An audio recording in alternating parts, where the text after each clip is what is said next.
Dou-te graças, meu Deus, pelos bons propósitos, afetos e inspirações que me comunicaste nesta meditação.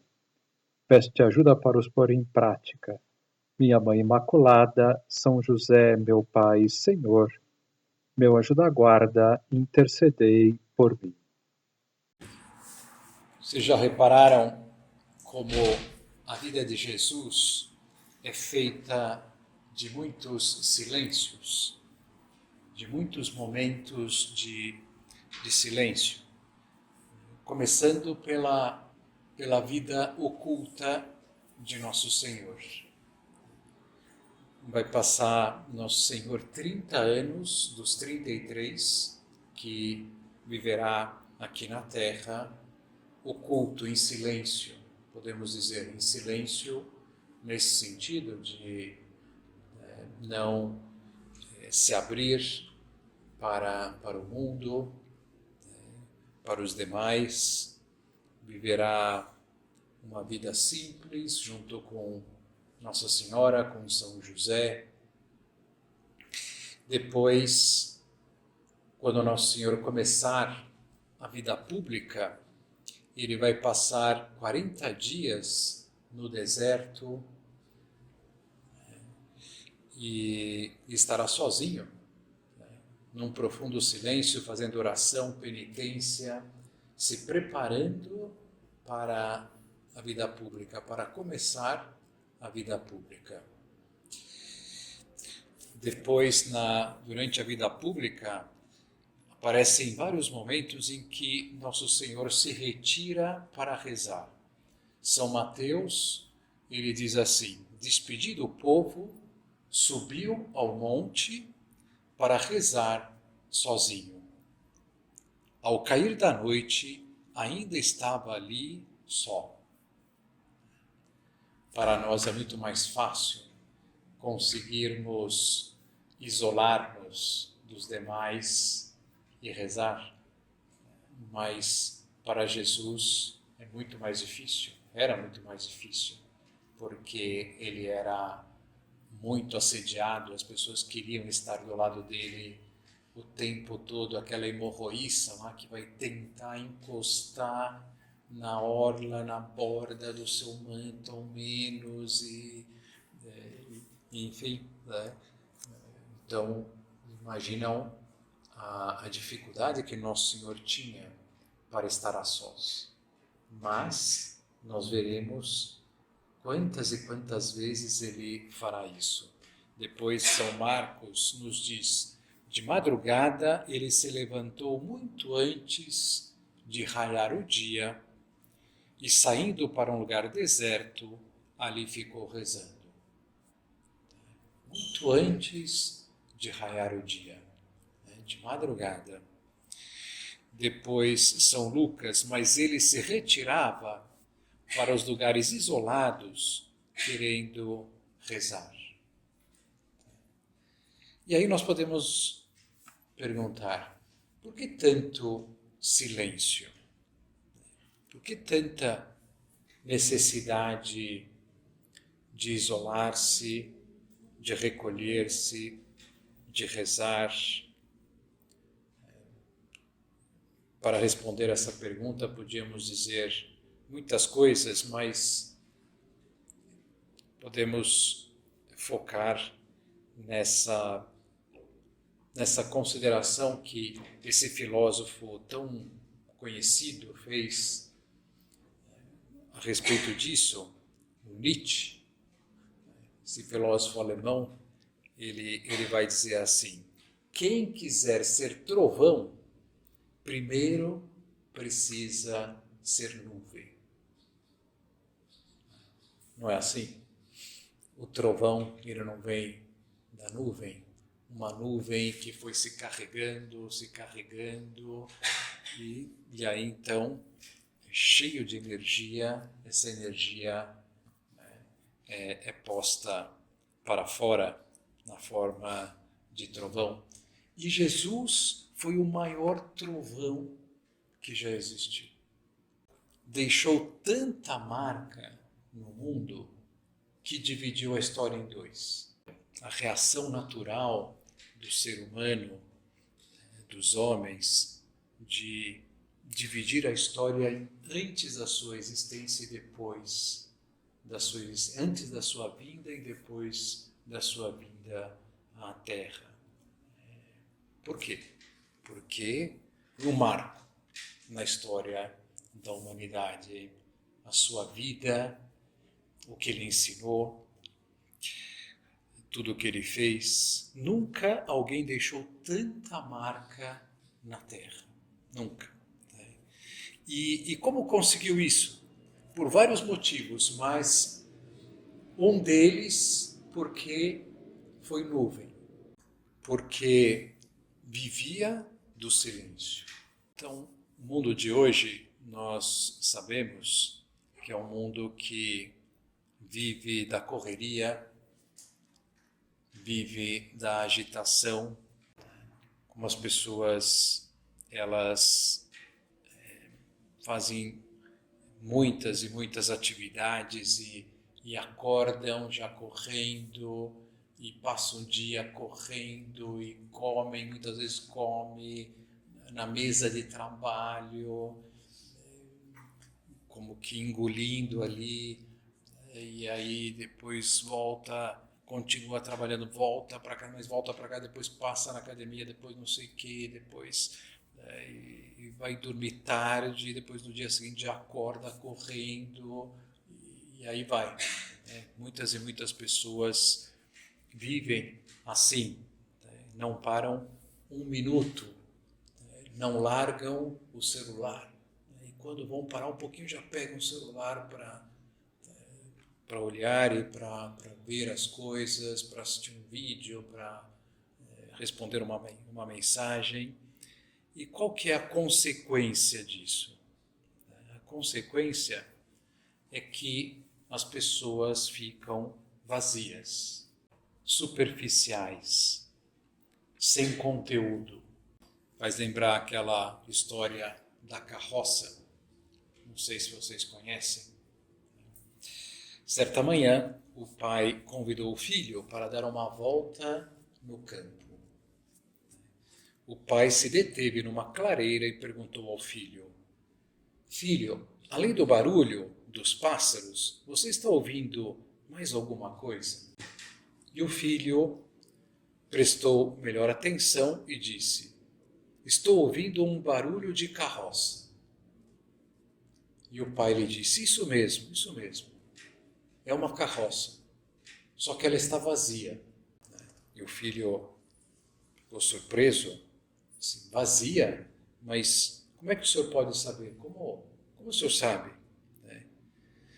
Se ainda nós nem sequer a vimos. E aí o pai respondeu: é muito fácil saber que uma carroça está vazia por causa do barulho.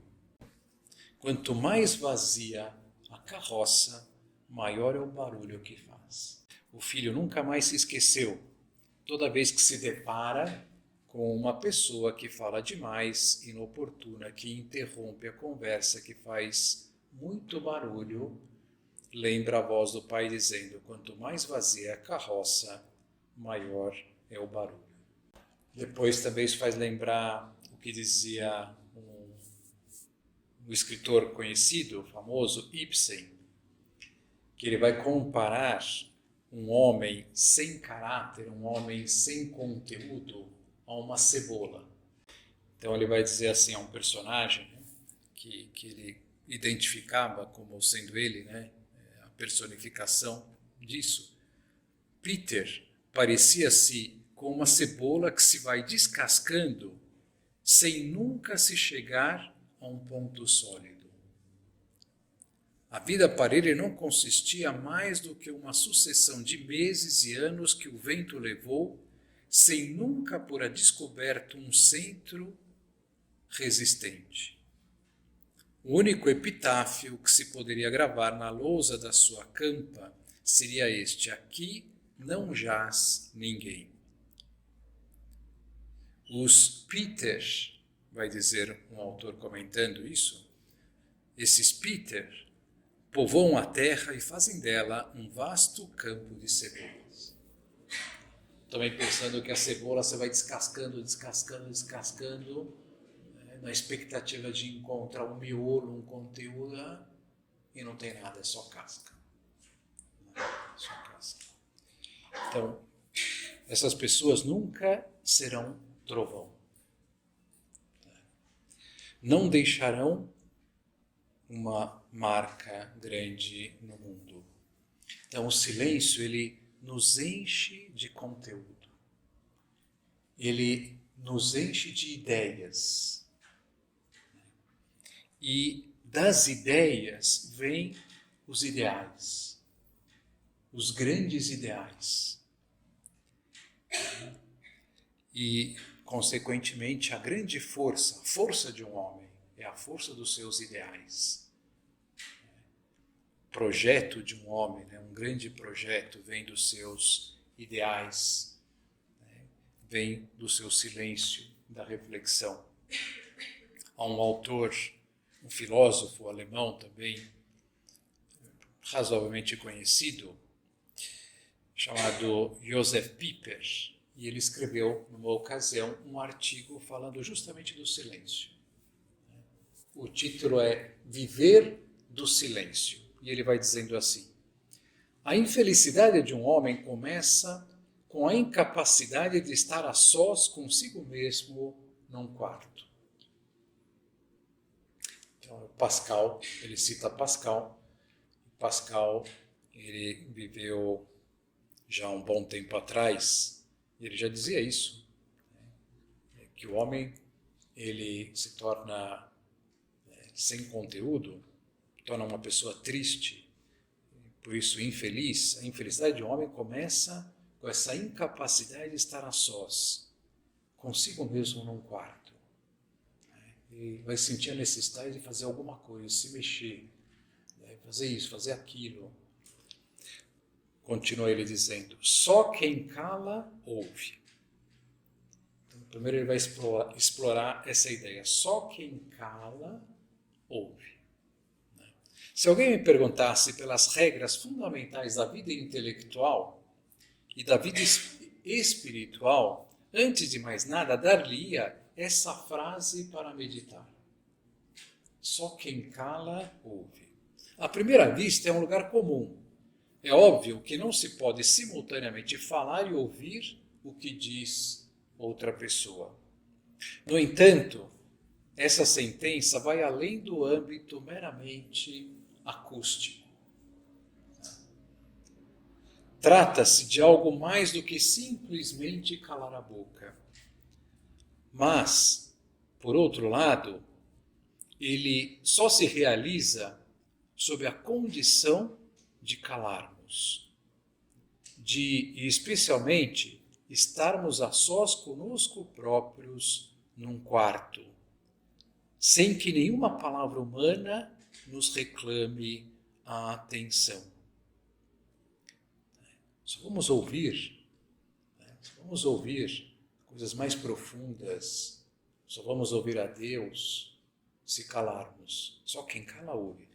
Trata-se, aqui ele continua dizendo então assim, este silêncio que aqui estamos falando não é fácil de ser descrito, sobretudo o seu contrário, o não silêncio. Tem muitas faces como a passividade, a atitude de indiferença, tanto se me dá uma pessoa que ela calada, né, interiormente, uma pessoa pode ser passiva, né, simplesmente falar, né, sem fazer nada, sem pensar nada. Então, não, né, ela pode ter essa acepção da passividade ou da suficiência de quem acha que já sabe tudo. Querer ensinar o Pai Nosso ao vigário. Então, quem sabe tudo não vai ouvir, não vai calar. Eu já sei, não vou prestar atenção. A barulheira da rua e do mercado, a ruidosa manchete do dia, o ressoar visual de vistosas futilidades. Tudo isso é onipresente e, como todos sabem, disponível a todo para qualquer um que busque novidades. O surdo fruto de tudo isso, em segredo talvez desejado, é que o homem se impede de ouvir. Mas se o que realmente importa para o homem é poder ouvir?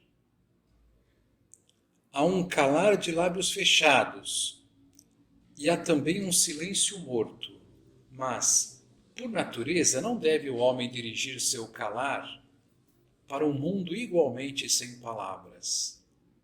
Não, as coisas não são, como pretende um terrível dito filosófico, mudas. As coisas não são mudas. Tudo diz algo, tudo fala algo. E a atitude de um silêncio vazio deve permanecer sempre estranha para quem quer que compreenda o mundo como criação. Criação que se originou da palavra que era no princípio e que apresenta uma mensagem de 1000 vozes àquele que ouve calando. Então aqui ele vai falar da natureza, né, da criação. Se você faz silêncio, você vai ouvir muito da natureza, da criação. Ela vai te dizer muito. Mensagem cuja percepção traz em si a verdadeira riqueza do homem. Goethe, também ele um grande silencioso, o que pode surpreender a muitos, formulou aos 30 anos, num diário, a máxima do seu mundo interior. Olha só que interessante que ele vai dizer. O melhor é o silêncio profundo, no qual vivo contra o mundo. E cresço, e ganho, e conquisto o que não pode ser-me arrebatado por espada ou fogo. O melhor é o silêncio profundo, no qual vivo contra o mundo, não no sentido beligerante, mas no sentido que me afasto do mundo, que eu consigo me distanciar e ver o mundo. O melhor é o silêncio profundo, no qual vivo contra o mundo e cresço. E ganho e conquisto o que não pode ser-me arrebatado por espada ou fogo. O que é que se ganha, então, o Piper vai dizer? E se conquista em tal silêncio profundo, o que se ganha é talvez a investidura, a autorização para usar a palavra. Quando eu medito, quando eu reflito, o que eu vou dizer com conteúdo. As palavras que vou utilizar vão ter investidura, vão ter autorização, vão ter peso. O que se ganha, que se conquista em tal silêncio profundo, o que se ganha é talvez a investidura, a autorização para usar a palavra, pois se esta não vier do silêncio que houve, seria falatório, desenraizado, ruído e fumaça, ou até mesmo mentira. Mas pode acontecer também que o homem que se abre à verdade, até o fundo de sua alma, perca a palavra. Abrir-se à verdade vem algo tão profundo que nós perdemos a palavra. Não temos palavra para dizer. Pois o transbordar daquilo que se vai tornando compreensível explode, transcende toda a possibilidade de as palavras expressarem.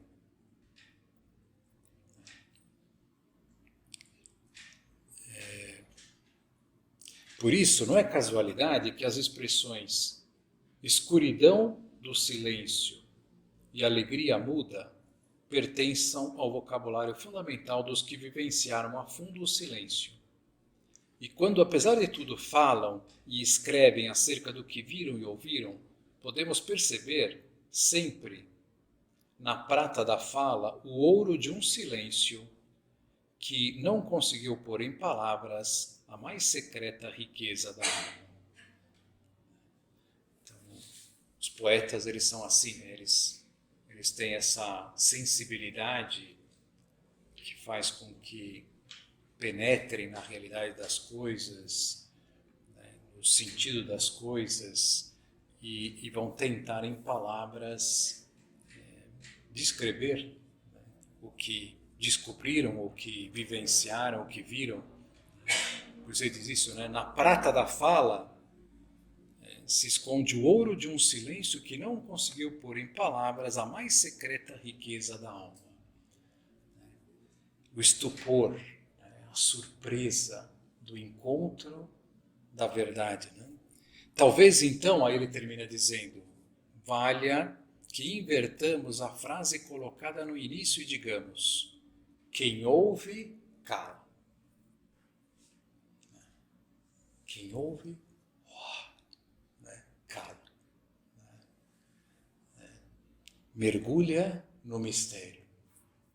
Mergulha na realidade mais profunda das coisas. Mergulha em Deus e cala. Quem ouve, cala. Então, pessoas que não fazem silêncio perdem tudo isso, perdem essa riqueza, se tornam superficiais, vazias, fúteis. Quantas pessoas que nós vemos que dão importância a coisas sem importância, né? Que estão gastando tempo, correria, né? Uma correria imensa na sua vida para coisas vazias. Depois, outra consequência que já mencionamos aqui, né? Pessoas que não fazem silêncio se tornam pessoas sem Deus. Sem Deus. E por isso, desajustadas. Sabe, como uma máquina que está lá, né, desajustada. As peças foram saindo do lugar e não consegue mais colocar as coisas no lugar. E tem várias coisas dentro da minha alma que estão ali, né, tirando a minha harmonia.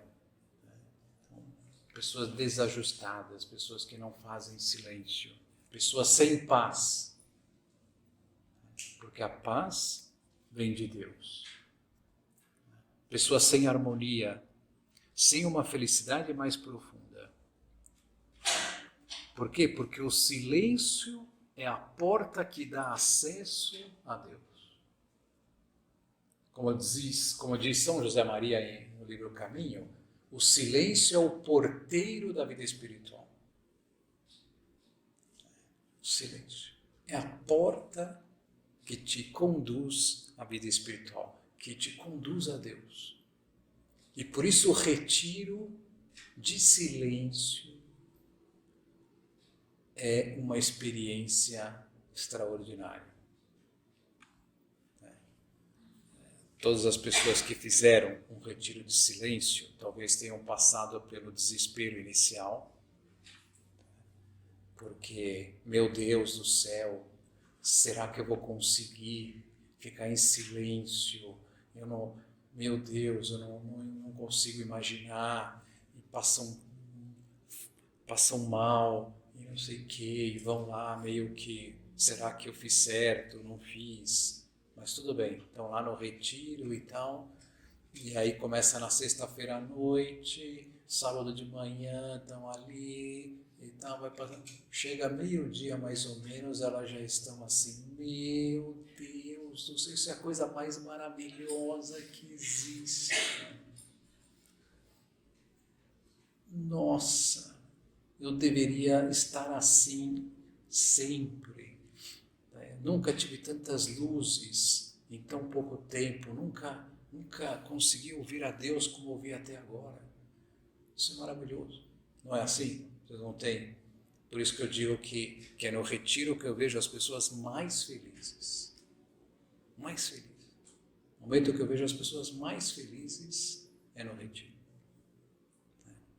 Então, o silêncio é a porta que dá acesso a Deus. É no silêncio que o encontramos de verdade. De verdade. É no silêncio que o ouvimos. E sem o ouvirmos, não seremos guiados por ele. E se eu não for guiado por ele, eu estarei perdido e não serei feliz. Então Jesus se tornou o maior trovão que já existiu, conversando com o Pai, sendo tomado pelo seu fogo de amor. Então vamos fazer mais silêncio. Que silêncios que são importantes? Vamos pensar aqui em alguns em concreto. Em primeiro lugar, silêncio durante o dia. Durante o dia. Então, São José Maria, ele dizia que nós tínhamos que estar sempre na presença de Deus. Sempre. Que mesmo que estivéssemos no meio de uma tarefa agitadíssima, mesmo que estivéssemos ali sob pressão, nós não podemos perder a presença de Deus. Um cristão tem que estar sempre recolhido. Sempre recolhido. Porque se eu não estou recolhido, eu perco a Deus. E se eu perco a Deus, São José Maria vai dizer isso, eu perco o ar para respirar. Começa a me faltar o ar. Ele falava assim. Começa a me asfixiar. Sim, porque Deus é o sentido da nossa vida, Deus é tudo. Eu não posso perder a Deus. Então, eu tenho que aprender a trabalhar muito, mas na presença de Deus. Recolhido. Com a capacidade de ouvir a Deus enquanto trabalho, enquanto faço as coisas, enquanto dirijo, no meio do trânsito. Temos que ir ganhando essa capacidade. Então, silêncio durante o dia. Depois, o silêncio nos momentos de oração. Você ter momentos de oração. Conseguir esses momentos de oração, que são vitais para nós. Momentos de oração. Não há como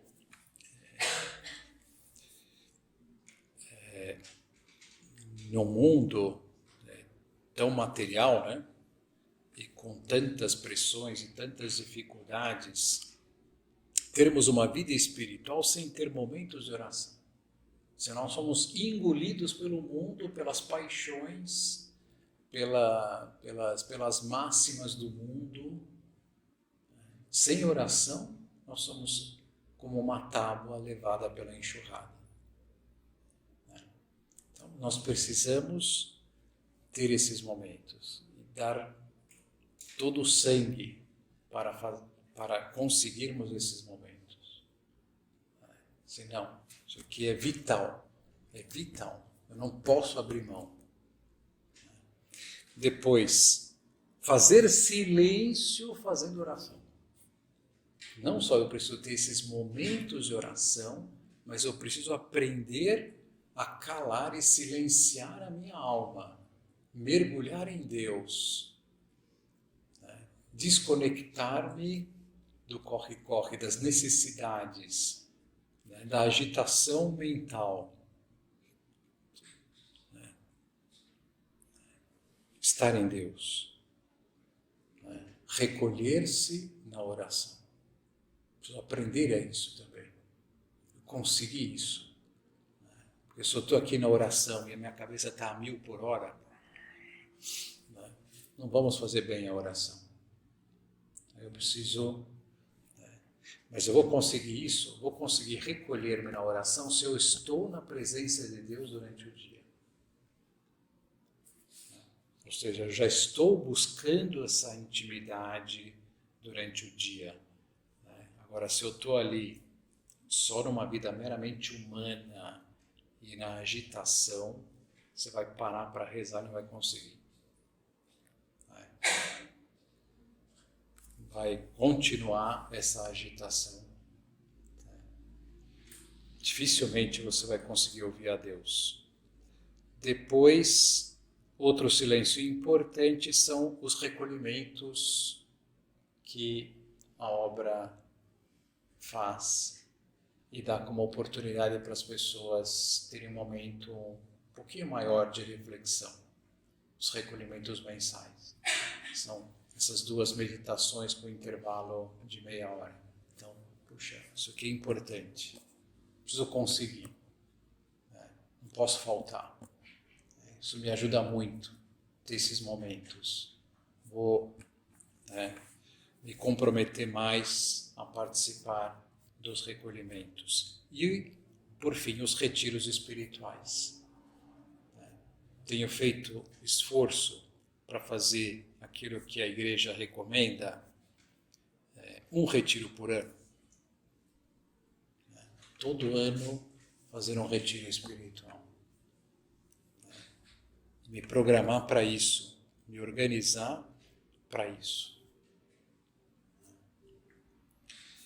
Então vamos terminar essa meditação.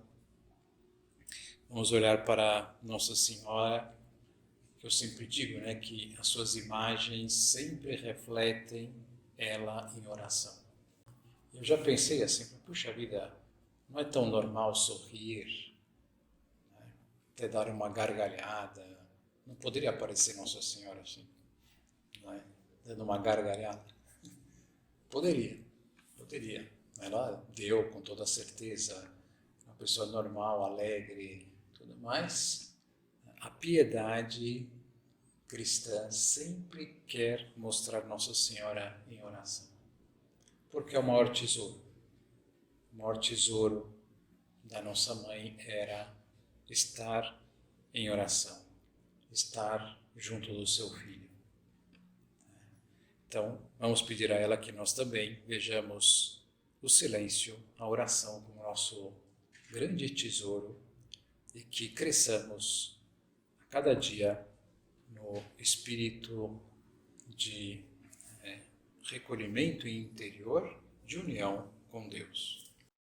Pelo sinal da Santa Cruz, livrai-nos Deus, nosso Senhor, dos nossos inimigos. Em nome do Pai, do Filho e do Espírito Santo. Amém. Meu Senhor e meu Deus, creio firmemente que estás aqui, que me vês, que me ouves. Adoro-te com profunda reverência. Peço-te perdão dos meus pecados e graça para fazer com fruto esse tempo de oração. Minha Mãe Imaculada, São José, meu Pai e Senhor, meu anjo da guarda, intercedei por mim.